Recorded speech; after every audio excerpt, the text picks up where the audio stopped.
जी अस्सलाम वालेकुम। वो हमने बॉलीवुड की फिल्मों में देखा है ना, वो हीरोइन जा रही है ऐसे एयरपोर्ट के ऊपर, ऐसे मुझे कोई पहचान न ले। ओ भाई, अभी ऐसे वाला मामला क्या, अभी ये कैब भी उतरवा लेते हैं। जी लास्ट टाइम मैं आया हूं तो मुझे इमिग्रेशन वालों ने वो जो लास्ट में आता है जहां पर पासपोर्ट स्कैन होता है, वो हमसे कुछ सवाल जवाब भी करते हैं। तो उन्होंने अच्छी खासी मेरे से इंफॉर्मेशन लेने के बाद मुझे जाने दिया, और वहां पर सैकड़ों तो नहीं बोल सकता मैं, कई बंदे निकाल कर लाए तक खड़े किए हुए थे। ये जो 3 मंथ के वीजे वाले हैं और फैमिली वीजे वाले हैं और होटल बुकिंग का मामला आता है, बहुत से मामला होते हैं, वहीं से वापस भेज देते हैं। अपने डॉक्यूमेंट्स वगैरह क्लियर कीजिए फिर ही सफर कीजिए, वरना आपको एयरपोर्ट से वापस। हाँ, यहां पर एक बात और ऐड कर दूं मैं कि पाकिस्तान से अगर आप सफर कर रहे हैं, अच्छा जी, पाकिस्तान से अगर आप सफर कर रहे हैं सऊदी अरबिया के लिए, आप सऊदी में पहले रह के जा चुके हैं, किसी भी मामले की सूरत पाकिस्तान गए, न्यू वीजा से अभी, या वर्क वीजा, उम्रा वीजा, फैमिली वीजा, उम्रा वीजा, कोई भी वीजा है आपके पास, उस वीजे से आप दोबारा आ रहे हैं, तो आपको पाकिस्तानी एयरपोर्ट मसला नहीं बनेगा। पाकिस्तानी एयरपोर्ट के आपके डॉक्यूमेंट्स क्लियर हैं, आप सफर कर लेंगे। आप यहां जब सऊदीया आ जाएंगे, एमिग्रेशन में आपके फिंगर होंगे ना, तो यहां आपका सारा कट्टा चिट्टा सामने आएगा, आपका मामला क्लियर होगा तो आपको इंटर होने देंगे, वरना वहीं पर रोक लेंगे। उसी एयरलाइन से आपको बोलेंगे वापस चले जाए पाकिस्तान, लाखों का वीजा जाया। तो इसलिए बोलता हूं, मेरा व्हाट्सएप नंबर साथ में चलता जा रहा है। मजीद आपने कुछ पूछना हो पूछ भी सकते हैं कि अपना मामला जरूर चेक करें, अगर क्लियर है तो सफर करें।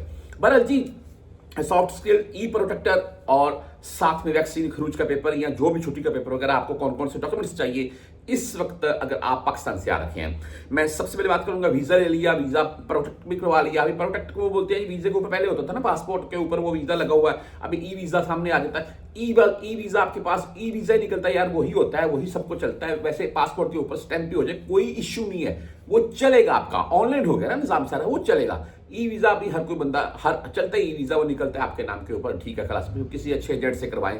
बात खलस प्रोटेक्टर की।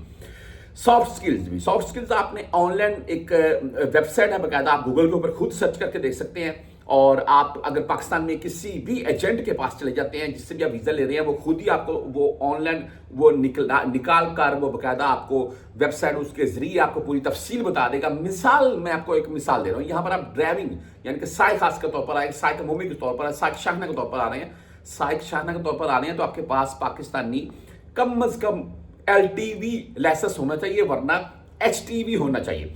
अच्छा, आपके पास बड़ा लाइसेंस होना चाहिए, उसके हिसाब से आप ड्राइविंग करते हैं। ऑनलाइन आपने वो टेस्ट पास करना है। टेस्ट में होगा क्या, ड्राइविंग से रिलेटेड कुछ सवाल होंगे जिनके आपने जवाब देने हैं, आप इजीली वो पास कर लेंगे। उसके बाद आपने वो मेंशन सबमिट कर देना है, आपका वो क्लियर हो गया, नोटिफिकेशन आपको आ गया, वो आपने कहीं से प्रिंट निकलवा कर अपने पास रख लेना है। सॉफ्ट स्किल्स उसे बोलते हैं भाई, आपने ऑनलाइन पास कर लिया, जो कि आपका ऑनलाइन इंदराज कंप्लीट हो गया, आपको एयरपोर्ट के ऊपर कोई किसी किस्म की मुश्किल नहीं बनेगी। जब आपका पासपोर्ट स्कैन होगा, आपका ऑनलाइन वो जो सॉफ्ट स्किल्स है, आपका प्रोटेक्ट, आपकी वैक्सीन, आपका जो भी मामला है, वो सारा उनके पास शो हो जाएगा, बंदा क्लियर है, ठीक है जी। ये एजेंट जिससे भी आप वीजा स्टैंप वगैरह करवा रहे हैं पाकिस्तान से, आपको नहीं पता है, अगर आपको यहां से वीजा जा रहा है तो आप पाकिस्तान जिस भी एजेंट से वीजा करवा रहे हैं, वो सभी आपके मामला ये क्लियर करवा देगा। हाँ, एजेंट बंदे का पुत्र हो, अच्छा हो, बस भाई ये बात बोल करूंगा। अच्छा जी, बात ऐसी है कि खरूज का पेपर या कोई भी और पेपर, देखिए, अगर आप, मैं जैसे पहले बता चुका हूं, मैं सऊदी में रह के जा चुके हैं, वापसी अक्सर खरूज का पेपर पूछ लेते हैं। भाई आपके पास पेपर है खरूज का, जब आप लास्ट टाइम सऊदीया से गए थे, तो वो आप अपने पास जरूर रखें। अगर वो आपके पास है, सारे डॉक्यूमेंट्स आपके क्लियर है, टेंशन लेने की जरूरत नहीं है, आप इजीली सफर कर सकेंगे और सऊदीया आ सकेंगे।